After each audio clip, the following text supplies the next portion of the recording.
오늘 우리에게 주시는 하나님의 말씀은 마태복음 2장 1절에서 11절까지의 말씀입니다. 마태복음 2장 1절에서 11절까지의 말씀입니다.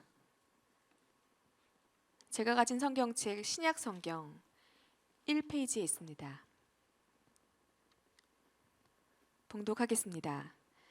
헤롯 왕 때에 예수께서 유대 베들레헴에서 나심에 동방으로부터 박사들이 예루살렘에 이르러 말하되 유대인의 왕으로 나시니가 어디 계시냐?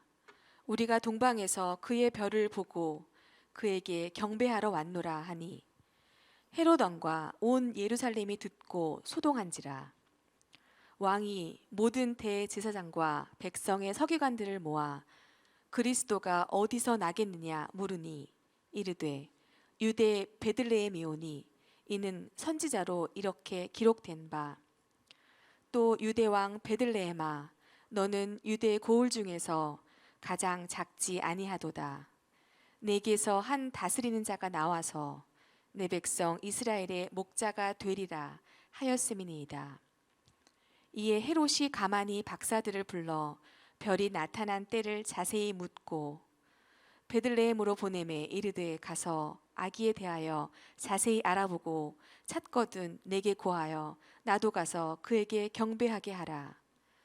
박사들이 왕의 말을 듣고 갈새 동방에서 보던 그 별이 문득 앞서 인도하여 가다가 아기 있는 곳 위에 머물러 서 있는지라. 그들이 별을 보고 매우 크게 기뻐하더라. 집에 들어가 아기와 그의 어머니 마리아가 함께 있는 것을 보고 엎드려 아기께 경배하고 보배합을 열어 황금과 유황과 몰약을 예물로 드리니라. 아멘. 아멘. 말씀의 제목 함께 읽어보겠습니다. 구원자를 만난 사람들.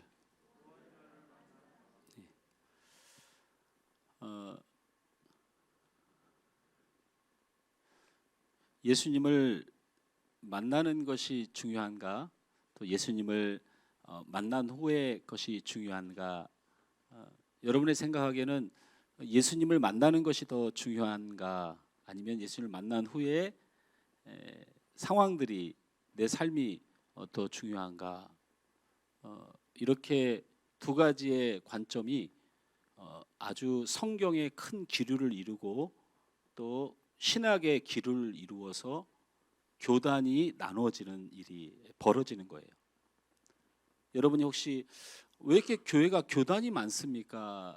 라고 물을 때 아주 큰 맥락은 왜 장로교가 있고 침례교가 있고 감리교가 있고 그 다음에 순복음교회가 있고 왜 이렇게 많습니까? 라고 저한테 묻는다면 서로 정치하다가 뭔가 좀 차지하려고 하다 보니 대장 될 사람들이 많아서 나눠졌습니다 라고 말을 하면 세상 사람들이 교회와 이 한국 교회의 여러 가지 알 수 없는 이름들 이런 것들을 대해서 비평하는 그런 것에 대해서 왠지 또 그럴 것도 같아서 우리도 그렇게 말을 해요. 우리 이화섭 집사님이 우리 사모한테 저한테 전화도 하고 제가 전화를 안 받고 사모한테 문자로 우리 목사님은 총신측입니까 장신측입니까 이렇게 문자를 보내서 운전하고 가다가 내가 그래 왜 궁금하시대 그랬더니 아마 그 이화섭 집사님이 말하셨던 우리 목사님 세상에 제일 훌륭한 목사님입니다 이렇게 말하는 큰 교회 목사님이 찾다 못 찾아가지고 아마 왜냐하면 제 이름을 뭐 다음이나 이런 데 쳐봐야 안 나와요. 뭐 안 나고 이상한 김성원 목사님들이 많이 나와요. 특히 그 남가주 무슨 교회 그 김성원 목사님 굉장히 유명하신 분이 있어요. 그분 것만 나오지 나오긴 나옵니다. 뭐 웹 더보기에 한 4번째 5회째 가면 교육자를 구합니다. 거기에 그 발견을 할 수는 있어요. 그래서 아마 그분이 어느 측인가가 되게 궁금했는 모양이에요. 그런데 누가 힘을 갖고 누가 어떤 정치적 힘을 갖기 위해서 교단이 나눠진 사례는 단 한 건도 없다는 걸 말씀드립니다. 교단이 나눠진 것은 진리와 비진리의 이야기 아니고 신앙의 본 시선을 어떻게 두고 신앙생활하도록 성도를 가르치게 했다고 하는 신학자들과 목회자들의 결단 때문에 나눠진 거예요. 이 얘기입니다. 예수를 만나는 것이 중요하다. 자, 어느 교단일 것 같습니까? 예수를 만나는 것이 중요하다. 어느 교단일 것 같습니까? 뭐 교단도 잘 모르겠어요. 이게 장로교입니다. 일단 예수를 만나는 게 중요합니다. 구원의 확신을 갖는 게 중요하고 믿음을 갖는 게 중요해요. 왜? 왜 그런 생각을 할까요? 예수를 만나면 예수님이 우리의 길을 인도해 가실 것이다 라는 믿음을 갖고 살게 하는 겁니다. 그것으로 성경을 해석하고 보는 관점을 갖는 거예요. 이해가 되십니까? 자, 그러면 예수님을 만난 후에 삶이 중요하다라는, 예수님을 만나는 거야 우리 힘으로 안 되지 않냐? 하나님의 구원은 하나님의 영역 아니냐? 그러니 예수님을 만난 후의 삶이 더 중요하다 말하는 교단은 어딜 것 같습니까? 감리교, 침례교가 대부분 이런 데 중심을 둡니다.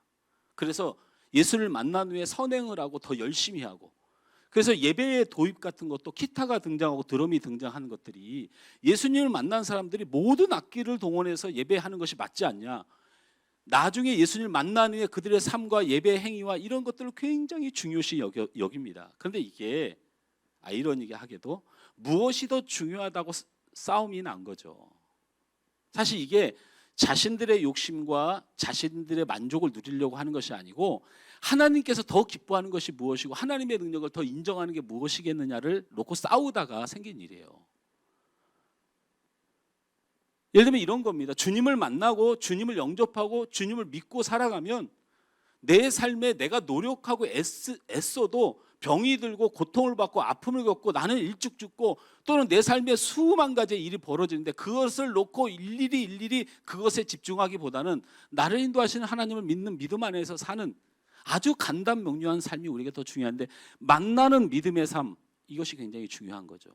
그래서 우리나라에서 파생된 세계의 어느 곳에서도 장로교도 여러분 미국에서 들어왔죠. 침례교, 감리교 다 외국에서 들어왔습니다. 근데 유일하게 우리나라에서만 생겨난 교단이 오순절 계통 순복음교회입니다. 여기가 장로교하고는 굉장히 다물쌉니다. 희한한 건 장로교 교회는 순복음교회를 가는데 순복음교회 교인들은 장로교를 잘 안 와요.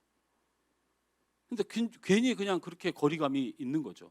그런데 중요한 건 장로교의 영향을 순복음교회가 굉장히 받았어요. 왜? 예수님을 만나고 예수님을 믿는 믿음이 굉장히 중요하다 보니까 그들이 예수님을 만나고 예수님이 함께한다는 증거를 굉장히 사모하는 교단으로 변화된 거예요. 그래서 그렇게 방언이 중요하고 그렇게 그냥 신령한 것들이, 영적인 역사들이 굉장히 중요한 교단이 되었어요. 오히려 현실적으로 감리교 영향이나 침례교 영향을 받았다면 순복음교회가 그렇게 탄생하지 않습니다. 자, 이런 말씀을 굳굳이 드리는 이유는 뭐냐면 오늘 말씀이 이것이 옳다, 이것이 옳다라는 관점이 아니고 성경만을 보고 누려서 우리가 오늘 이 시간에 하나님께서 내게 주시는 은혜를 붙드는 일이 더 중요합니다. 그러니까 오늘 설교하는 내용을 듣고 목사님, 제가 그동안 들어왔던 복음의 단일적인 메시지 한 가지만을 이야기하는 메시지하고 많이 다릅니다 라고 하는 오해는 버리시고 마음을 넓게 열고 들으시길 주님으로 축원합니다. 가장 중요한 건 예수님이 우리와 함께 하시면 우리는 반드시 승리합니다. 할렐루야. 전지전능하신 하나님이신 그 예수님이 여러분을 붙들고 있으면 여러분은 죄악 가운데 멸망하지 않습니다. 죄악 중에 있을지라도 반드시 승리하여 하나님의 거룩함 앞에 서게 됩니다. 할렐루야. 부족한 것은 여러분이지 하나님이 부족하지 않습니다. 그러므로 오늘 이 시간 가장 중요한 건 예수님을 만나는 일입니다. 할렐루야. 자, 그런 관점에서 말씀을 함께 풀어가려고 합니다. 우리의 인생에는 답이 없다는 것이 이 한 주간의 결론입니다. 코로나가 잠잠해지다가 다시 일어났다가 잠잠해다 다시 일어났다 잠잠해다 다시 일어났다 막 이러니까 아주 그냥 이 세상도 어떻게 해야 될지를 모르고 자충우돌합니다. 전 세계도 자충우돌해요. 하다못해 경제 이 코로나 시대가 사라지지 않을 것을 전제로 경제 정책을 펴기 시작합니다. 점점 많은 사람들이, 많은 학자들이 비관적인 이야기를 쏟아냅니다. 감기의 백신도 못 만드는 이 인류가 코로나의 백신을 만들겠다고 저 난리니 감기약부터 만들어라. 이렇게 쏟아내기 시작합니다. 굉장히 절망적으로 이야기를 합니다. 근데 저는 별로 절망되지 않습니다. 당연한 일이고 당연한 일이 우리의 삶에 일어나고 있는 것입니다. 질병이 해결되는 것이 아닙니다. 질병이 해결되는 것이 아니에요. 앞으로 더 기묘한, 더 숨쉴 수 없는 바이러스가 생겨날 것이고, 이 인류는 결국 하나님의 저주였던 죄의 열매였던 질병을 결국 정복하지 못하는 인류가 될 것입니다. 평안이 옵니다. 왜? 하나님이 만드신 일이라면 하나님이 하실 것이다. 그겁니다. 우리 전도사님이 믿음이 너무 좋으셔서 수요 기도회 때 이렇게 성도들 기도를 시키더라고요.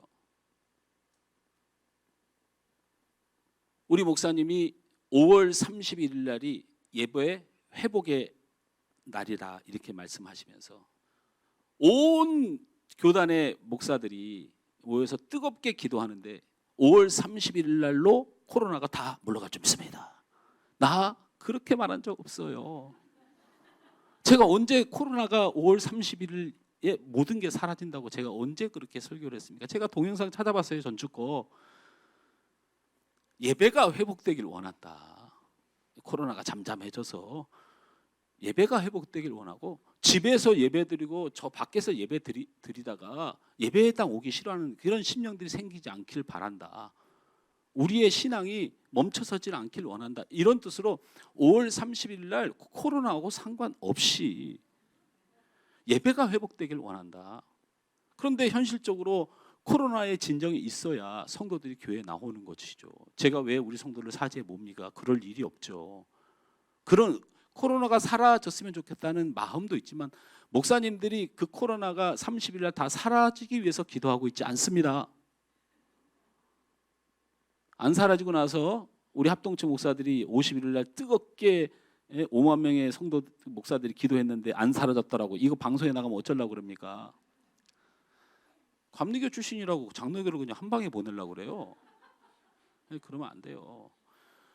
제가 분명히 말하죠. 우리의 예배의 마음, 우리가 나태해지고 우리가 흐트러졌던 우리의 예배의 마음이 31월 1일 중점으로 우리가 회복되길 위해서 기도하자. 이것이 우리 교단에서 정한 일인 거죠. 어쨌든 저는 이 코로나가 우리를 흔드는 건 사실이지만 이제 염려도 안 됩니다.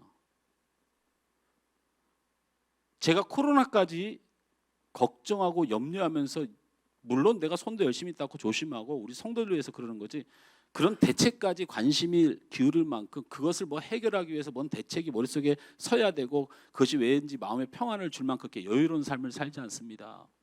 제 아내 한 사람을 이해하는데도 아직도 답이 없어요. 나쁜 뜻이 아닙니다. 저희 아들, 딸을 위해서 무슨 선택이 가장 좋은가에 대한 내 결정도 아직 미지수입니다. 내가 잘하고 있는가? 내가 직장 생활을 하면서 내 직장을 놓고 내 미래가 어떻게 될 것인가에 대한 확신도 없습니다.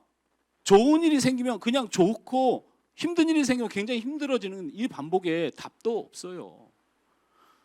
코로나가 아니라고 다른 것 때문에 내가 내 생명과 내 건강을 지킬 수 있는 내 자신도 별로 없습니다. 불확실하고 불안정하고 알 수 없는 게 내 인생인데 내가 지금 코로나 때문에 이 지구가 어떻게 될 것인가? 코로나 아니어도 우리의 인생이 그렇게 명쾌한 답을 가지고 있는 인생이 아닙니다.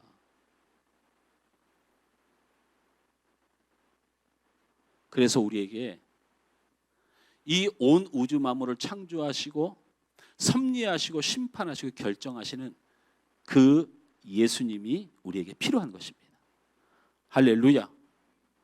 모든 문제가 있지만 주님이 우리에게 계심으로, 내가 부족하지만 주님이 내게 계심으로, 내가 건강하지 못하지만 주님이 나와 함께 하심으로 이 주님이 나를 구원하신다라는 거죠.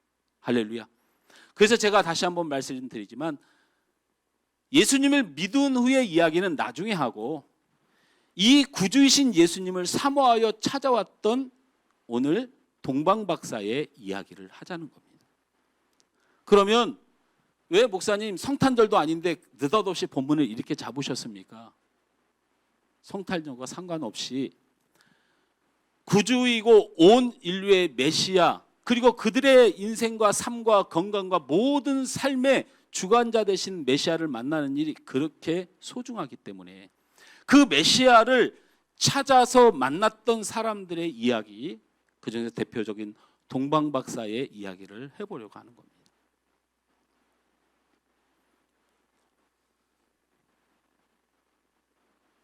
제가 여러분에게 이런 질문을 한번 던져보면 어떨까 합니다.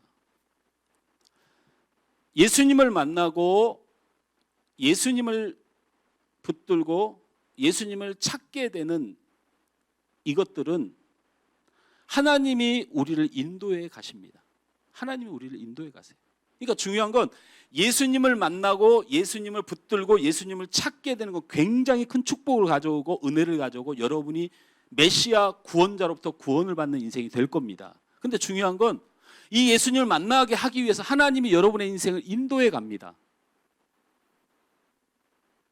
여러분의 인생을 인도해 가는 하나님을 오늘 이 시간 경험하고 있느냐고 묻고 싶은 거예요. 여러분을 인도하는 하나님을 지금 경험하고 있어야 됩니다. 이게 무슨 말이에요?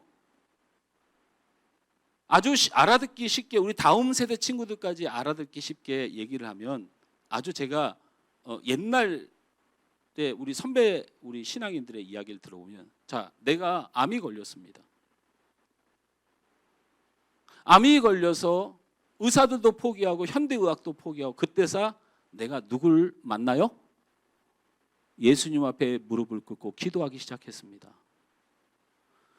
저는 쓰러지기를 아주 반복하던 청년 시절을 보냈습니다. 근데 목사 아들로 자라면서 예수님을 만난 적도 없고 사실은 찾은 적도 별로 없어요. 그런데 제 몸이 안 좋아지고 병원에 가니까 이유를 모르겠고 가는 다 치료가 됐다. 그냥 직장 생활하면 된다 했는데도 나가서 밤새도록 놀고 그렇게 옛날 생활대로 살아도 쓰러지지 않아요. 그래서 나는 건강하다고 생각하는데 직장에만 나가면 쓰러지길래 계속 그것이 반복되니까 병원을 찾아가면 아무 이상이 없다 그러면 또 보름간 실컷 놀다가 회사 가면 쓰러지고 그래서 주님을 찾게 됐습니다. 주님을 찾은 이유가 뭐예요? 내 건강 때문에 알 수 없는 일이 내 삶에 벌어지고 힘들고 어려웠기 때문에. 그래서 내가 주님을 찾았다는 거예요. 그리고 주님을 만났어요. 그래서 생각해 보니까 내 질병이, 내 타락이, 내 죄악이, 내 연약함이 하나님의 주님을 만나게 하기 위한 인도하심 가운데 한 길이었구나라고 생각한다는 거예요. 오늘 여러분 삶에 무슨 일이 도대체 벌어지고 있습니까? 가정이 힘듭니까? 직장이 힘듭니까? 건강이 힘듭니까? 혹시 그 중에 하나님이 나를 인도해 가면서 내게 말씀하시는 은혜가 있는지에 대해서 묻는 겁니다.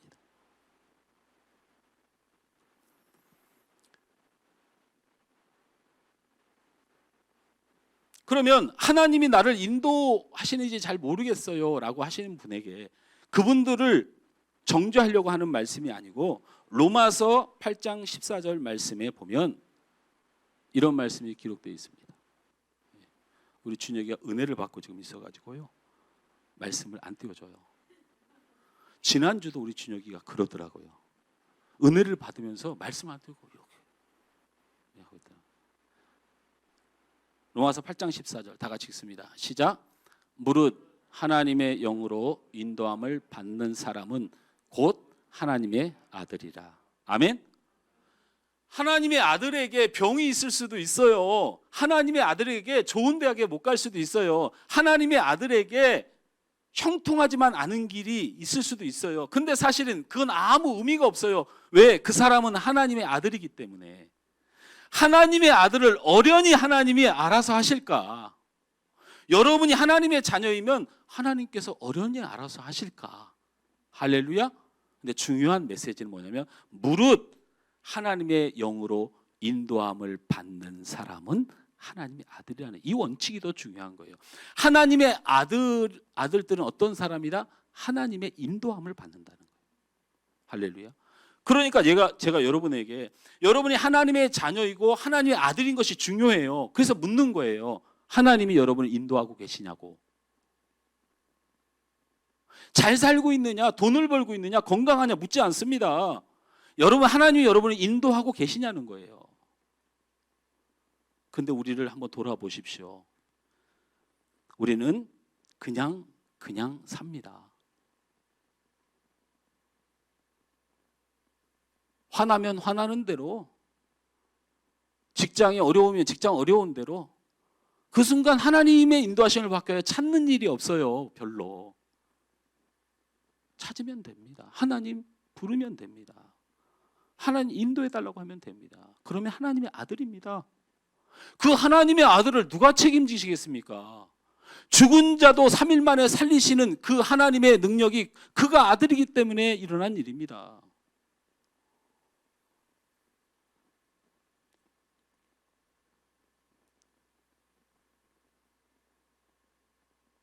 하나님의 인도함을 사모하는 여러분들에게 주님 축원합니다. 그 인도함은 무엇인가를 본다는 거잖아요. 오늘 동방박사가 뭘 봤습니까? 별을 보았다. 성경은 기록합니다. 하나님의 꿈, 하나님이 나를 향한 꿈을 꾸고 계셔야 돼요. 인도함을 받는 사람은. 내가 하나님을 향한 꿈이 있어야 돼요. 그리고 내가 하나님을 찾는 인생이 돼야 되죠. 저는 우리 성도들이 메시아 예수를 만나면 된다고 생각합니다. 이게 복음입니다. 그러기 위해서는 동방박사에게 띄워졌던 그 별이 보여야 돼요. 하나님께서 세운 별, 하나님께서 가지고 있는 비전이 여러분의 비전이 되고, 하나님의 꿈이 여러분의 꿈이 되고, 내 꿈이 하나님이 기뻐하시는 꿈이 되는 거, 이 설정을 하늘에 띄워야 돼요. 여러분의 인생에 띄워야 됩니다. 근데 우리는 여전히 그냥 살아요. 이러니 하나님의 인도하심이 없는 거예요. 우리에게 별이 없어요. 이 시대에 가장 불행한 게 꿈과 비전을 잃어버렸다는 겁니다.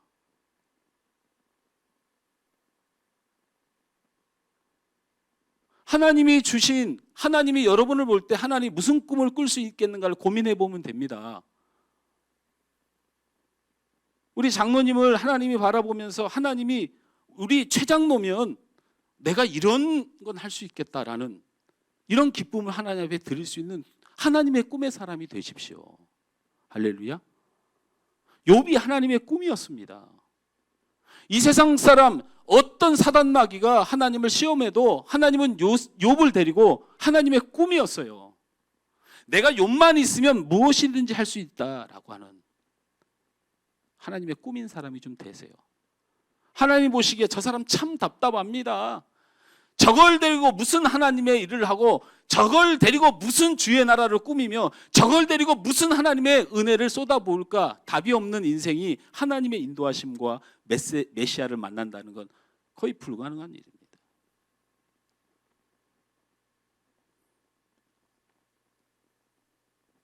그러나 이 시대를 돌아보십시오. 사회적 현상뿐만이 아니고 교회 안에 뭐가 사라져가고 있습니까? 우리들의 비전이 사라져가고 있습니다. 우리를 가슴 부풀게 했던 그 꿈이 사라져가요. 인간적인 생각, 논리적인 생각, 그리고 우리가 생각해 볼 때 안 된다는 것이죠. 안 되지 않습니다. 여러분 안에 내가 하나님을 위하여, 하나님이 나와 함께 하시는 원하는 것이 무엇인가? 여러분의 꿈이 되고 비전이 되시길 주님으로 축원합니다. 교회에 대해서 꿈을 꾸십시오. 내 신앙에 대해서 꿈을 꾸세요.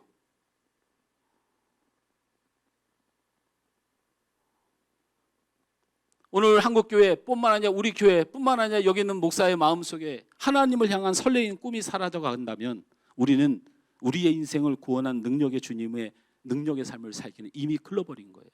그런데 그 현실을 나는 보게 됩니다.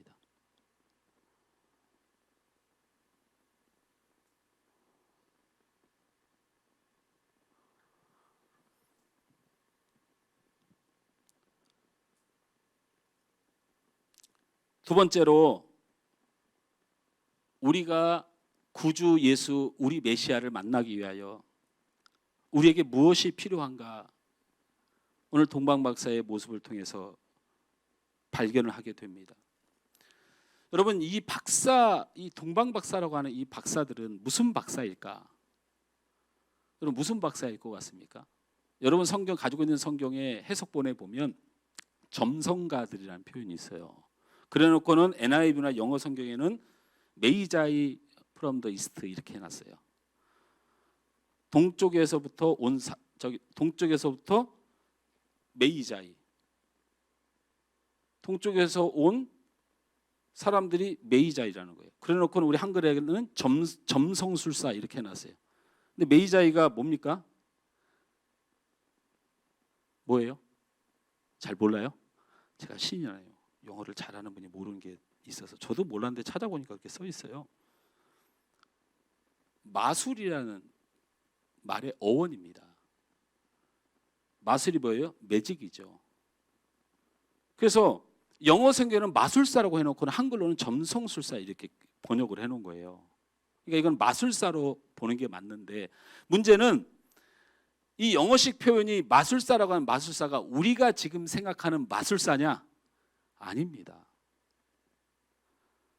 그래서 점성술사로 바꿔버린 거예요.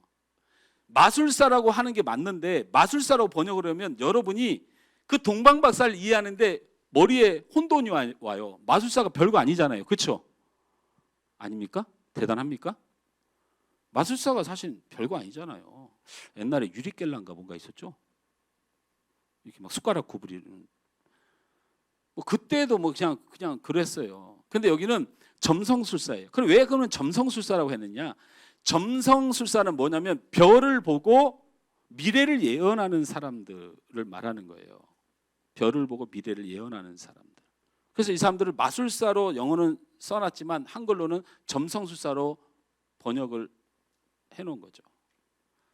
그런데 이 동방박사들이 동방으로 온 박사들이 왜 그러면 어떤 사람이었겠는가 이렇게 찾아보면 옛날에 뭔가를 미래를 내다보고 꿈을 해석하는 일들이 우리가 생각하기에는 굉장히 지금 특별할 것 없는 의사나 뭐 국회의원이나 뭐 법관보다 못한 직업으로 지금 우리가 생각할 수도 있지만 이 성경다시에는 최고의 엘리트 계층이었다는 걸 제가 말씀드리고 싶어서 이렇게 어렵게 말을 하는 거예요. 여러분이 생각하는 마술사나 무슨 뭐 예언이라는 뭐 무당 같은 개념으로 이거를 볼까봐 염려가 돼서 설명을 하는 거예요. 왜 그렇습니까? 여러분 꿈 해석을 잘해서 출세한 성경의 인물이 누가 있습니까? 네? 요셉이에요. 요셉이 뭘 전투를 해서 승리를 해서 총리가 된 게 아니에요. 요셉이 무슨 대단하게 뭐 누구의 병을 고쳐서 총리가 된 게 아니에요. 요셉의 장기는 딱 하나가 있었어요. 뭐예요? 꿈을 해석해서 미래를 얘기하는 사람이었어요. 이해가 됩니까? 이런 사람이 총리가 될 수 있었어요. 자, 또 있습니다. 누가 있습니까? 이게 마스크를 쓰니까 이게 불편하네. 너가 중얼중얼 하는데 마스크가 없으면 딱 금방 알아차야 하는데 크게 좀 얘기해 주세요. 말한 사람은. 또 누가 있습니까? 그렇죠. 박수. 봐요. 자다 깬 사람들은 느닷없이 웬 박수냐. 예배 끝났나서 일어나 경배하세요. 이렇게 참. 다니엘입니다. 다니엘. 제가 말씀을 푸는 거를 좀 복잡한 것 같지만 꼭 풀고 싶어서 그래요. 우리 다음 세 친구 들으면 금방 졸릴 것 같은 느낌이 들지만 그래도 꼭 설명해 주고 싶은 게 있어요. 그게 뭐냐면 다니엘이 꿈을 풀다가 성공한 사람이잖아요. 그렇죠. 근데 오늘 동방 박사가 이 점성술사가 등장해서 메시아를 찾아오는 일이 이 다니엘과 관련되어 있는 일이에요. 자, 왜 다니엘과 관련이 있을까? 다니엘서 2장 48절 말씀을 한번 봅시다. 47절부터 보죠. 아니요, 잘했습니다. 우리 준혁 형제 잘했어요. 27절. 아니, 다니엘서 2장 48절 찾아서 한번 읽어봅니다. 시작. 왕이 이에 다니엘을 높여 귀한 선물을 많이 주며 그를 세워 바벨론 온 지방을 다스리게 하며 또 바벨론 모든 지혜자의 어른을 삼았으며, 그대로 본문 띄워놓으세요. 이게 뭐냐면 꿈을 잘 해몽해 주니까 왕이 상을 내리고 선물을 줬다는 얘기를 하는 거예요.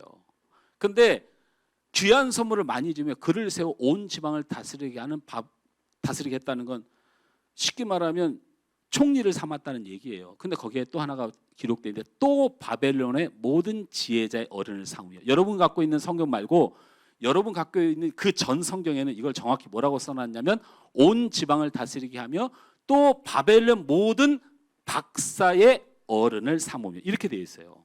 이게 지금 해석본이 그래서 제가 여러 가지 불만인 거예요. 그냥 박사로 놔두는 게 맞아요. 그 얘기는 뭐냐면 다니엘이 바벨론 안에서, 페르시아죠. 나중에는 이 페르시아 안에서 지혜자 박사들을 장악하는 사람으로 세웠다는 거예요. 이해가 됩니까? 세 가지 선물을 받았어요. 다니엘이 꿈을 잘 해석해서. 첫째는 뭐 받았어요? 귀한 선물 받았어요. 두 번째는 뭐 받았어요? 총리 됐어요. 세 번째는 뭐 받았어요? 가장 상류층이라고 하는 박사들의 우두머리가 된 거예요. 자, 그랬어요. 그런데 이 박사들이 모여서 다니엘에게 물어봤겠죠. 왜? 야, 도대체 그 꿈은 어떻게 알게 되는 거야? 다니엘이 총리가 됐고 그러니 어떻게 알게 되는 거야? 라고 물어봤을 것이고, 다니엘에 있었던 시대의 왕들이 다니엘에게 그걸 자꾸 물어봤겠죠. 어떻게 그 꿈을 풀이할 수가 있냐고 물어봤어요. 자, 그러면 다니엘이 뭐라고 대답했을까? 퀴즈입니다. 야, 너 어떻게 그렇게 그런 꿈들을 알고 어떻게 너 그렇게 대단한 총리가 되고 너 그렇게 어떻게 그렇게 될 수가 있었어? 라고 물어보면 다니엘이 뭐라고 말했을까? 네?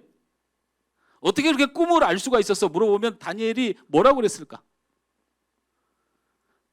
이게 지금 어려운 질문이에요. 다니엘은 이렇게 말했을 거예요. 하나님이 도우셨다. 맞죠? 하나님이 도우셨다. 그렇게 말했을 것이고, 틀림없이 다니엘은 하나님에 대해서 소개하기 시작했을 거예요. 그러면서 던져준 책이 하나가 있는데 그게 바로 성경책입니다. 하나님이 어떤 분인데 물었을 것이고, 그래서 성경책을 던져준 거예요. 그래서 이 박사들의 우두머리가 됐고 최고의 우두머리가 된 다니엘이 하나님에 대해서 이야기하기를 어려워서 성경책 하나 더 줬는데, 그 성경책에서 이 박사들이 발견한 게 있어요. 성경책 읽다 보니까 이때는 신약이 있었을까요? 없었을까요? 어렵습니까? 다니엘 시대에 신약이 있었는지 없었는지가? 있었을까요? 없었을까요? 없었죠. 그러면 뭐가 있었을까요? 구약 중에서도 뭐가 있었어요? 모세오경 정도는 있었을 수도 있다. 선생님 신학자로서 그렇게 보죠. 네. 뭐 저 뒤에 왕기 정도 있었다 그러면 이거는 잘못하면 이단될 수 있잖아요. 근데 모세오경 정도는 있었다고 봐요. 그래서 모세오경을 준 거예요. 그래서 하나님이 꿈을 해석해 주면, 그래서 꿈을 맞추면 최고 신분상속이 되니까 이 사람들이 눈을 켜고 하나님에 대해서 알아봤을 거 아니에요. 그러면서 발견한 말씀이 있었던 거예요. 그게 민수기서 24장 16절 17절 말씀을 발견하게 된 거예요. 이 박사들이. 한번 봅니다. 다 같이 읽습니다. 시작. 하나님의 말씀을 듣는 자가 말하며 지극히 높으신 자의 지식을 아는 자, 전능자의 환상을 보는 자, 엎드려서 눈을 뜬 자가 말하기를 내가 그를 보아도 이때 일이 아니며 내가 그를 바라보아도 가까운 일이 아니로다. 한 별이 야곱에서 나오며 한 규가 이스라엘에게서 일어나서 모압을 이쪽에서 저쪽까지 쳐서 무찌르고 또 셋의 자식들을 다 멸하리다. 이 말씀을 발견한 거예요. 우리 다음 세대까지 있는데 너무 설교가 어려우면 안 되니까 그냥 간단하게 말하면 미래를 점치는 거잖아요. 점성술사들, 이 마술사들이. 그래서 뭐를 성경을 보다 보니까 미래를 보게 된 거예요. 미래는 어떻게 되냐면 온 세상이 다 망하는데 야곱하면 어느 민족의 시초예요? 이스라엘의 시초예요. 이스라엘의 땅에 별이 뜬다는 거예요. 근데 그 별과 관련된 그곳에 누가 탄생한다? 온 세상을 멸하고 구원하고 살아나는 심판주 전능하신 하나님이 그곳에 등장한다는 거야. 이거를 예수님이 태어난 그때 당시 안 게 아니고 민수기서를 통하여 다니엘이 점령한 나라에 가장 강한 나라에 가장 높은 박사들이 그것을 보고 배운 거예요. 성경을 보고 배운 거예요. 그 후손들이 누구냐면 오늘 성경에 등장하는 동방 박사들이에요.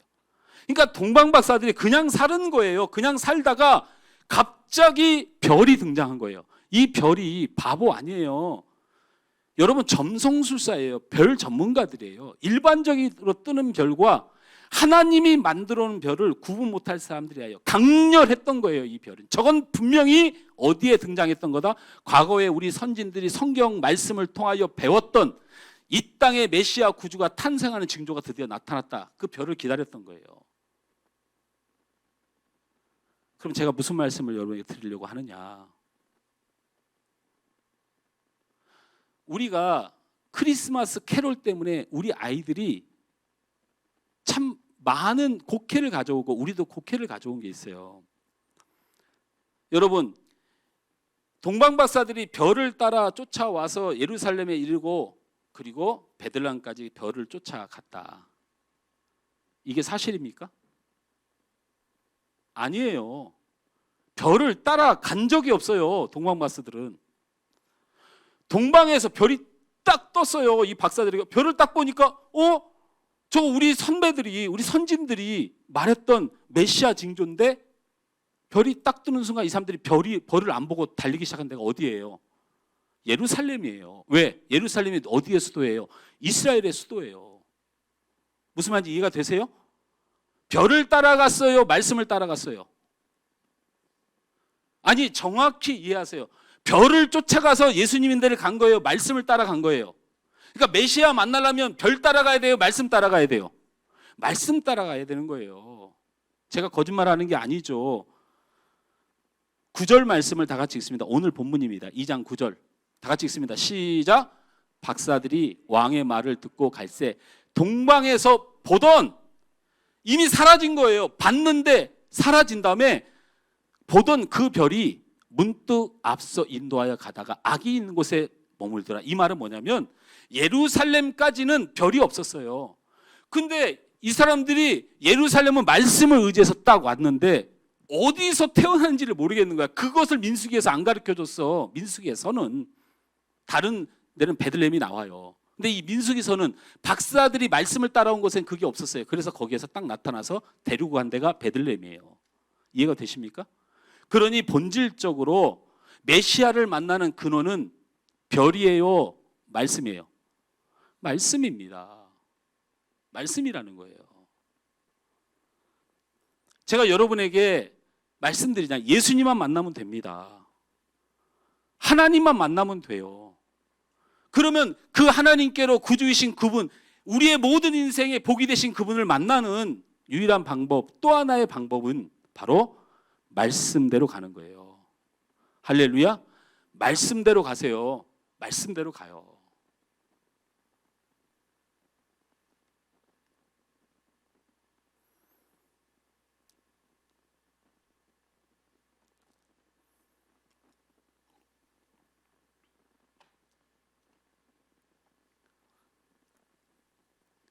우리가 알아야 될 사실이 있습니다. 우리는 항상 기적을 체험할 수 없어요. 기적은 잘 안 일어나기 때문에 기적이라고 부르는 거예요. 근데 이렇게 기적을 바라세요. 기적은 일어나지 않습니다. 기적이 기적다워야 기적이지. 기적은 안 일어나요. 그래서 어쩌다 여러분에게 일어나는 진짜 말도 안 되는 일이 일어나는 것을 우리가 기적이라고 불러요.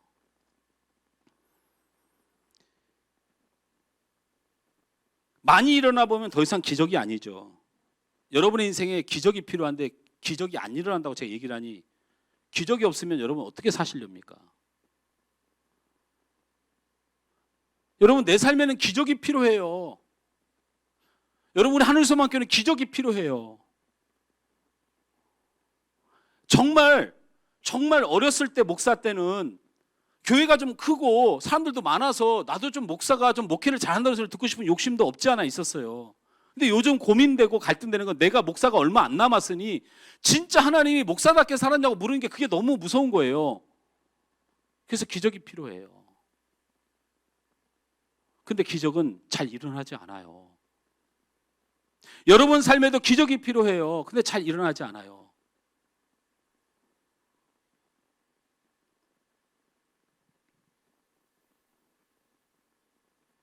그러나 우리가 흔히들 말하는 기적 같은 일이 벌어져요. 반드시. 그것도 자주. 아주 많이. 이제 모든 논리와 언어를 파괴하는 거죠. 기적은 사실 안 일어나게 만데 이런 사람에겐 기적이 날마다 일어나요. 어떤 사람에게? 말씀을 따라 사는 사람에게. 말씀 따라 사세요. 아주 작은 말씀도 다시 기억하세요.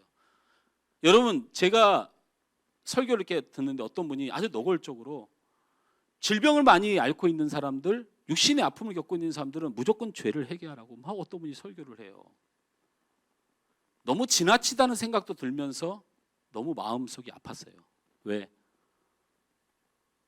말씀 따라 인정하고 회개할 필요도 있는 거예요. 미워할 건 다 미워하고 돈 욕심은 다 내서 있는 대로 욕심대로 막 살고 몸도 아프고 이러면 건강, 의료 뭐 이렇게 병원 막 이렇게 하기 전에 말씀을 따라 가봐요. 말씀을 따라 하나님의 거룩하심을 덧입어라. 전능자가 너를 건질 그 의의 손이, 여러분 하나님께서 건지는 그 손을 성경은 대부분 의의 손, 거룩한 손이라는 표현을 하는 얘기는 사실 거기에 무슨 해석이 있냐면 회개의 심령, 돌아서는 심령, 돌이키는 심령을 말해요. 여러분 저는 하나님의 백성에게는 기적이 날마다 일어난다 믿습니다. 근데 그 원칙이 뭐다? 말씀 따라가야 돼요. 원수를 사랑하세요. 뜨겁게 사랑해 보십시오. 변화된 심령을 가져보세요.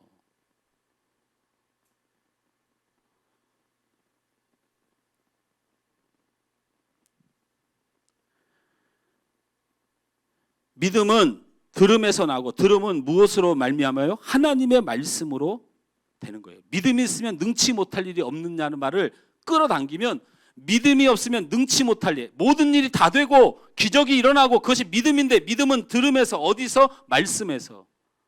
능치 못한 일은 말씀에서 온다라는 거예요. 말씀에서 옵니다. 그 말씀이 여러분의 것이 돼 보십시오. 하나님을 기쁘시게 해 보십시오.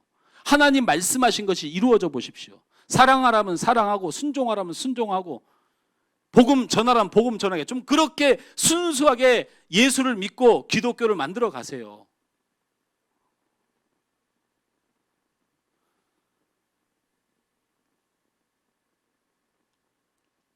동방 박사의 이야기 중에 세 번째로 예수님을 만나서 은혜를 체험한 이들의 놀라운 삶이 기록되어 있어요. 이 뒤에는 그런 말이 읽는 본문에는 그게 구체적으로 나오지 않았지만 2장 전체에 보면 목숨을 건짐을 받아요. 동방 박사들이. 여러분 동방 박사들이 로마가 지배하는 예루살렘에 와 있는 거예요. 그러면서 또 로마도 무서운데 사실은 로마도 자기들을 죽일 수가 있는데 하다못해 로마를 제껴두고라도 유대라도 좀 로마 앞에 힘이 없으면 로마만 상대하면 되는데 이놈의 정책이 로마는 로마도 원수를 삼고 유대인들도 원수를 삼는 나라가 이 동방박사들이에요. 과거 역사로 하도 못 살게 굴어가지고 옛날에. 여러분 페르시아 뭐 바벨론 하면 유명하지 않습니까? 그 후손들이에요. 그래 이것들 원수들이란 말이죠. 그래서 찾아왔는데 와서 뭐라고 물어요? 얌전히 가만히나 있지 왕이 어디서 나냐고 물어요. 이 정신 나간 사람 아니에요? 지금 로마 황제가 왕이고 유대의 왕은 따로 있어요. 헤롯이라고. 그런데 헤롯한테 와서 여기 유대 왕이 어디서 나냐고 물었으니 이거 살려두겠어요? 안 살려두겠어요? 그러면서 가만히 좀 있으면 좋은데 서기관과 바리새인과 성경학자들 찾아다니면서 뭐라고 했냐면 좀 알려주세요. 어디서 나냐고요. 그랬더니 어쩔 수 없이 성경에 기록된 대로 알려줘요. 베들레헴을 알려주는 거예요. 그래서 왕이 불러 그러잖아요. 야, 유대의 왕이 태어나는 건 맞는데 맞으면 어디서 태어나는지를 나한테 와서 꼭 알려줘. 이렇게 말하죠. 그렇잖아요. 그래서 갔어요. 진짜 태어났어요. 그래서 그걸 확인하고 왕한테 가는 거야. 가면 어떻게 될까요? 동방박사들이 헤로드한테 가는 순간 무슨 일이 벌어질 것 같아요? 죽습니다. 왜? 메시아의 탄생이 성경대로 나면 그 메시아도 죽여서 자기가 유익을 취하려고 하는 헤로드 왕이었기 때문에 죽입니다. 그러니 동방박사를 가만두겠어요? 그러니까 뭣도 모르고 왕이 열심히 가는데 누가 나타나요? 천사들이 하나님 보신 하나님의 사람들이 나타나요. 그래서 뭐라 그래요? 헤로드에게 가지 말고 너는 그냥 네 나라로 가라. 생명을 건진받아요. 우리의 인생 우리는 그게 옳다고 생각하고 살아가요. 죄가 아니에요. 그러나 하나님이 건져주는 사람들이 있다라는 것을 성경을 통해 보세요. 근데 이 사람들을 왜 건져줬겠느냐? 뭐 별을 쫓아왔고 옛날 다니엘 때부터 말씀 잘 따랐고 다 인정하고 지금 정한 복음도 그러나 세 번째 구원을 받고 메시아를 만난 은혜를 누리려면 무엇가 필요한가를 성경은 우리에게 이야기하고 있다는 거예요. 무슨 얘기를 하고 있어요? 잘 들으세요. 동방 박사들이 와서 경배하고 감사하고 기뻐하고 예배했어요. 누구에게? 누구에게? 예수님에게 했어요. 아기께라고 성경은 써 있어요. 여러분 갓난 아기인데 말도 못하고 자기에게 빵 하나 줄 수 없는 그 아기를 향하여 예배했어요. 그리고 황금과 모략과 유황을 드렸어요. 이게 복의 비결이에요. 왠지 아세요? 엄밀히 말하면 누가 은인이에요? 메시아를 찾아오게 한 그 가장 큰 영향을 줬던 게 뭐냐고요? 별이잖아요. 별이잖아요. 그런데 별에게 고맙다는 생각 한 번도 안 했어요. 이 사람들은. 그 다음에 두 번째로 그 갓난 아기가 아무 지금 힘이 없지만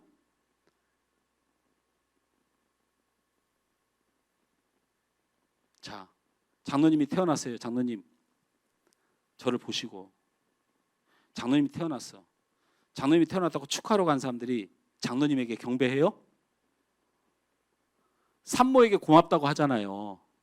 아이고 수고했다. 아이고 우리 며느리 고맙다. 야 내 손주를 내줘서. 우리 한교 집사님 그런 대우 받은 사람 아니에요. 딸 낳다가 갑자기 아들 확 나가지고 순간 영웅이 돼가지고 명절 때 가서 디비 자고 있고 이제 그런 자격이 된 거잖아.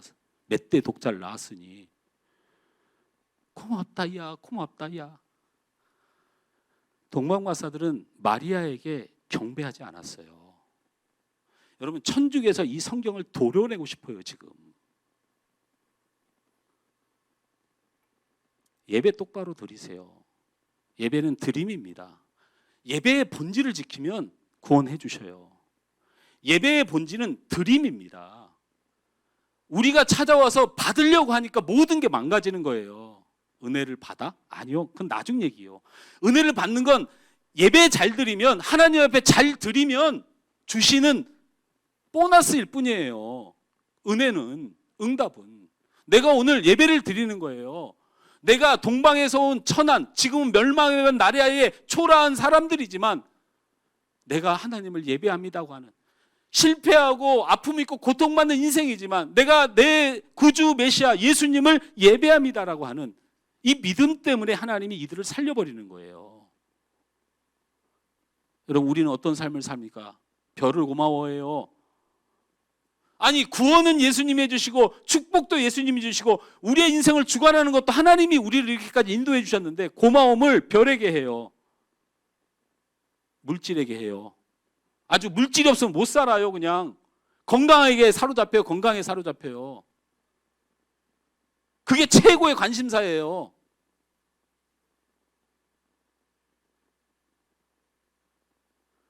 별이 있어서 예수님을 만나서 여러분이 살게 된 것은 예수님 때문이지 별 때문이 아니에요. 돈을 벌어서 여러분이 잘 살게 된 건 예수님 때문이지 돈 때문이 아니란 말이죠. 여러분이 좋은 대학을 나와서 사람들한테 존경받거든 여러분을 그렇게 인도해 주시고 구원해 주신 예수님의 은혜지 여러분 좋은 학력 때문에 잘 살고 있는 거 아니에요.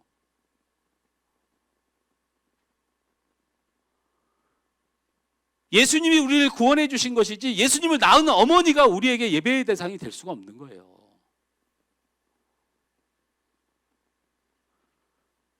황금과 모락과 유학을 드린다고 하니까 헌금 많이 해라.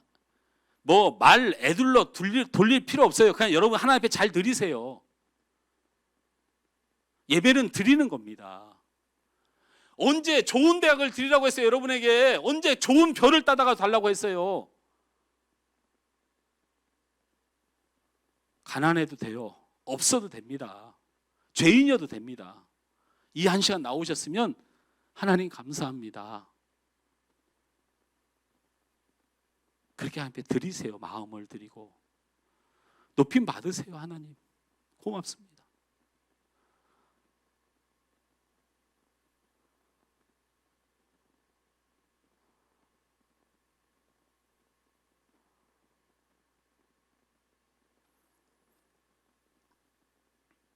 사랑하는 성도 여러분, 복음을 붙듭시다. 성경을 붙듭시다. 캐롤의 주제도 아닙니다. 예수님 탄생이 대단했다고 신성시해라. 예수님이 구주시니까 신성시 해야 되는 게 당연하지만 여기에 깊은 메시지가 숨겨져 있으면 잊지 마십시오. 메시아를 만나야 됩니다. 우리 구원자를 만나야 됩니다. 우리 예수님을 만나야 됩니다. 그렇다면 하나님이 세운 그 별이 내 인생에 있는가? 하나님의 꿈과 하나님의 인도하심이 있는가? 우리 현 형제 하나님의 꿈입니까? 예? 아멘. 제가 현우 형제가 드럼을 치다가 어디 일 때문에 피치 못하게 주일날 못 오게 일이 생겼었잖아요. 그래갖고 은석이가 드럼을 쳤잖아요. 그래갖고 제가 은석이 드럼하고 현우 드럼하고 얼마나 많은 차이가 있나를 제가 수없이 들었어요. 내 결론은 뭐냐? 내 수준으로는 그 실력 차이를 못 느끼겠더라. 이렇게 말하면 이제 현우가 기분이 나쁜 건지 누가 기분 나쁜지 잘 모르겠지만 한 가지 얻은 결론은 누가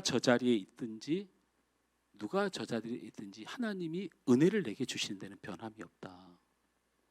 근데 그게 얼마나 소중한지를 알아야 돼요. 두 번째는 하나님 말씀 따라 온 동방바스를 머릿속에 꼭 각인해야 돼요. 별 따라왔다고 하지 마세요. 뭐 점성술을 따라서 뭐 천지를 뭐 알아서 길을 찾아왔다. 그런 말 이미 그들은요. 별이 나타나는 순간 메시아가 어디서 태어날지 어디서 있을지를 이미 말씀을 통하여 알고 있던 사람이라 말씀 따라온 사람들이에요. 여러분 말씀 따라오면 주님 만납니다. 주님 만나면 해결돼요. 말씀 안 따르니까. 사단의 역사가 마음에 가득하고 어둠이 가득하니까 내 삶에 메시아의 역사가 안 일어나는 거예요. 주님을 만나서 예배하는 자가 되시길 바랍니다. 받으려고 하지 말고 별 찬양하지 말고 마리아 찬양하지 말고 예수님만 찬양하고 예수님께만 드리세요. 받고 고쳐두고 치유하고 이건 나중에 부속물을 놓고 기도하고 예배하지 말고 예배는 우리 구주 예수님 앞에 우리의 몸과 마음과 정성과 우리의 연약함까지도 다 내어드려 그를 높이는 거예요. 그렇게 예배하세요. 그렇게 예배하세요. 오늘 예배가 은혜가 됐습니까? 안 됐습니까? 이런 거는 고개 까딱이지 말고 대답을 좀 하세요. 은혜가 됐습니까? 안 됐습니까? 저 오늘 찬양할 때 사실 찬양곡을 그 전날 우리 준혁이가 이렇게 준비하는 동안에 찬양곡을 다 살펴봐요. 근데요, 찬양곡을 살펴보면서 내가 좋아하는 노래 없다고 실망할 때도 있었어요. 하하하. 근데 오늘 하나님의 은혜를 갑절로 부어주셔요. 그런데도 불구하고 내가 하나님을 높이고 하나님 앞에 신실한 나의 구주를 찬양하고 높이지 못한다면 나는 예배가 완전히 실패했다고 생각해야 돼요. 여러분 받는 것이 없어도 예배 잘 들으시길 바랍니다. 수요 예배, 새벽 예배, 큐티 왜 합니까? 시간을 드리고 있는 거예요. 그거 안 힘든 거 아니에요. 시간을 드리고 있는 거예요. 그럼 하나님이 기적을 주셔요. 드리는데 예배자인데 성경 보는데 기도하는데 하나님 앞에 자신을 드리고 있는데 뭐 달라고 기도하기 전에 내가 하나님 앞에 서서 하나님을 존중하고 하나님을 높이는 자세예요. 그게 내 마음대로 살지 않겠다는데 기도하면서 살겠다는데 예배자의 모습입니다. 기적이 일어납니다. 분명히 기적은 흔하지 않습니다. 그러나 예배하는 자에게 기적은 날마다 일어납니다. 우리 하늘소망교회가 이런 메시아를 확실히 만나서 여러분의 삶이 하나님 영광을 돌리는 삶 되시기를 주님의 이름으로 축원합니다. 찬양.